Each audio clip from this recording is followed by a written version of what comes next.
9 साल का ल्यूशी सुबह जल्दी उठता और पहाड़ पर जाकर लकड़ियां काटता था।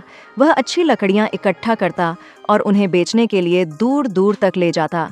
उसी उम्र में जहां दूसरे बच्चे थकान की शिकायत करते और अपने पिता से उन्हें पीठ पर उठाने को कहते, ल्यूशी दूसरों की खुशहाल जिंदगी को चुपचाप देखता और अपने मन में उदासी और ईर्ष्या के साथ आगे बढ़ता। थकी हुई चाल से लकड़ियां उठाए वह अपने टूटे फूटे घर लौट आता। ल्यूशी का परिवार पहले खुशहाल था और वह बहुत होशियार था।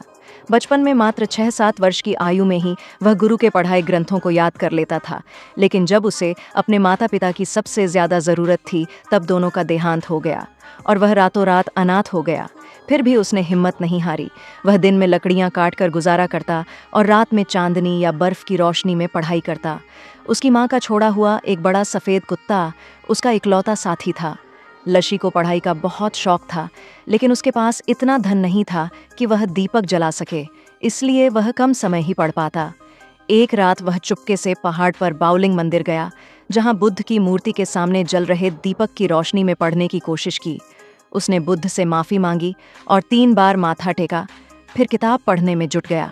मंदिर के मोटे साधु और उनके साथी ने शोर सुना, लेकिन कुछ असामान्य ना पाकर चले गए। ल्यूशी बुद्ध की मूर्ति के पीछे छिप गया था। सुबह साधु के बाहर झाड़ू लगाने के दौरान वह चुपके से निकल गया। इसके बाद वह हर रात मंदिर में पढ़ने जाने लगा। एक रात मोटे साधु ने उसे पकड़ लिया और मंदिर के मुख्य साधु के सामने ले गए, लेकिन मुख्य साधु ने उसकी पढ़ाई के प्रति लगन की तारीफ की और उसे सजा देने के बजाय उसे मंदिर में रहने और पढ़ने की इजाज़त दे दी। साधु ने उसे अपना शिष्य बना लिया। ल्यूशी मंदिर के पुस्तकालय में दिन रात किताबें पढ़ता।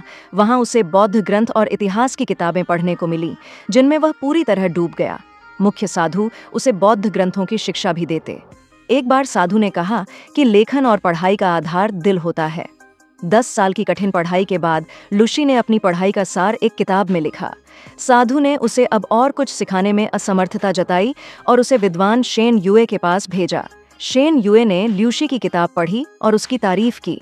उन्होंने उस किताब का नाम वेंश